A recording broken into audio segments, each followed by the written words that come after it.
Railway का इतिहास रहा है मान्यवर कि रेलवे ने देश की तरक्की में अपनी महत्वपूर्ण भूमिका निभाई है। रेलवे ने देश के विकास में अपनी महत्वपूर्ण भूमिका निभाई है। लेकिन उस रेलवे के साथ आज सरकार क्या कर रही है, इसके बारे में हमें गंभीरता पूर्वक विचार करना पड़ेगा। माननीय मंत्री जी यहां पर बैठे हैं। अभी पिछले कुछ दिनों पहले कहा गया साहब 150 ट्रेनें निजी हाथों में दी जाएंगी, 50 प्लेटफॉर्म निजी हाथों में दिया जाएगा।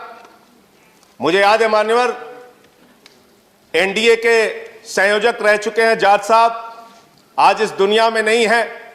उनको श्रद्धांजलि देना चाहूंगा इस अवसर पर। 74 में उन्होंने बहुत बड़ी हड़ताल की थी, और जो 1974 की हड़ताल थी मान्यवर रेलवे की, उस हड़ताल में मांग थी कि 5 लाख कर्मचारियों को पक्का करो।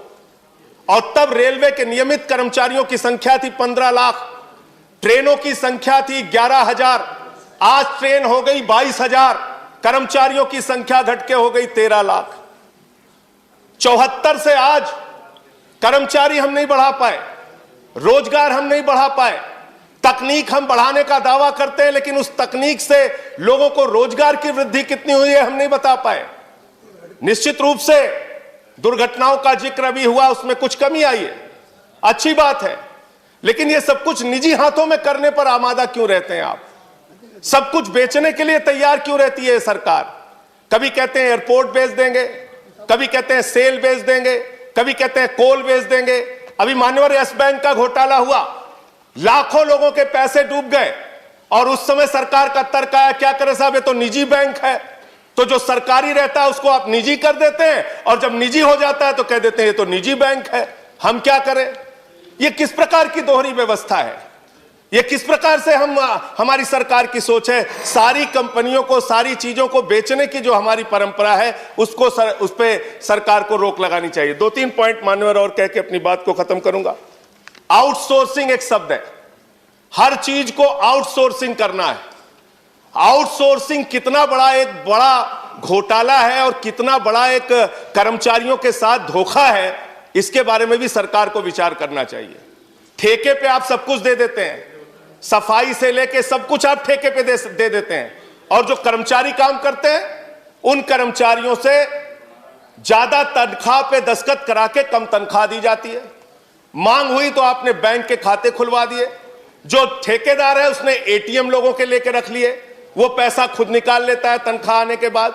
तो मेरा ये कहना है, ये एक आउटसोर्सिंग का जो नाम देके सारी चीजों को आप बाहरी व्यवस्था को निजी हाथों में देने का काम करते हैं, वो कर्मचारियों के साथ, ठेका मजदूरों के साथ एक बहुत बड़ा शोषण है। इसके साथ साथ मान्यवर, आप नई ट्रेनें, बस सबको आपने थोड़ा समय दिया, मुझे भी कृपा कीजिए सर। आपने तेजस ट्रेन चलाई, तेजस ट्रेन में और शताब्दी ट्रेन में 5 मिनट का अंतर है, और किराए में 1.5 गुना का अंतर है। तो आप करना क्या चाह रहे हैं? जब ट्रेनें आपके पास उपलब्ध हैं, सुपरफास्ट ट्रेन उपलब्ध है आपके पास, ऐसे में नई ट्रेनें, निजी ट्रेनें लाके किराया ज्यादा लेके आप एक नए प्रकार का आप शोषण करते हैं। मैं मान्यवर आपके माध्यम से सिर्फ इतना कहना चाहूंगा कि रेलवे इस देश की जीवन रेखा है, और रेलवे की आज जो दुर्दशा है उसके सबसे बड़ी कहानी अगर आपको जाननी है तो झांसी के अंदर पिछले साल हादसा हुआ था। ट्रेन में सफर करने वाले यात्रियों की जान चली गई गर्मी के कारण। जनरल डिब्बों में लोगों को बैठने की जगह नहीं होती है, पिस के आते हैं वो लोग। मैं आपके माध्यम से सरकार से सिर्फ इतना निवेदन करना चाहता हूं, अपने कमाऊ पूत को बेचने का काम मत कीजिए। आपका अगर कोई लड़का मेधावी है, तेज है, अगर हाई स्कूल में अच्छा नंबर पाया, इंटर में थोड़ा कम नंबर पाया, बीए में थोड़ा अच्छा नंबर पाया, एमए में थोड़ा और कम पाया, तो उसको चौराहे पे आप खड़ा करके नीलाम मत कीजिए। उस व्यवस्था को ठीक करने का काम कीजिए। रेलवे के कर्मचारियों पर भरोसा कीजिए। रेलवे को आगे बढ़ाने के लिए रेलवे कर्मचारियों को साथ में लेके जो सेवा अब तक वो करते आए हैं इस देश की, वो करने का काम कीजिए। रेलवे को हर चीज को निजी हाथों में बेचने की जो आपकी सोच है, उस सोच पर रोक लगाइए। मैं सिर्फ यही कहना चाहता हूं कि अगर आपको ठंड लगी है तो घर का किवाड़ा निकाल के उसको आग में जला के तापने का काम मत कीजिए। ये इसी प्रकार की व्यवस्था और इसी प्रकार की कार्रवाई आपकी है जो सारे सरकारी विभागों को आप निजी करते जा रहे हैं। बहुत बहुत धन्यवाद। श्री प्रफुल्ल। कुछ मान्य सदस्यों ने एम्प्लॉयमेंट की भी बात की और कुछ ने कहा कि SC ST के भी आंकड़े चाहिए थे। तो मुझे सूचित करते हुए खुशी है कि 2018 और 19 के बीच हमने 1,18,930 लोगों को नई नौकरियां दी है। उसमें शेड्यूल्ड कास्ट 17,901 है, शेड्यूल्ड ट्राइब 9,196 है, OBC 30,139 है।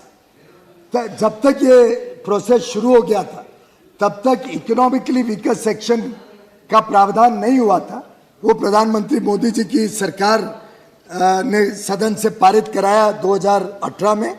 अब जो अगली भर्ती है उसमें इकोनॉमिकली वीकर सेक्शन के लिए भी 10% रिजर्व किया जाएगा।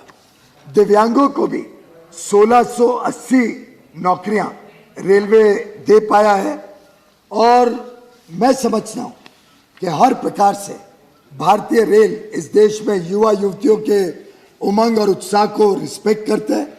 आगे चल के हमने नई भर्ती का प्रोसेस भी शुरू कर दिया है। उसके लिए टेंडर करना, एजेंसी ढूंढना वगैरह वो शुरू हुआ है।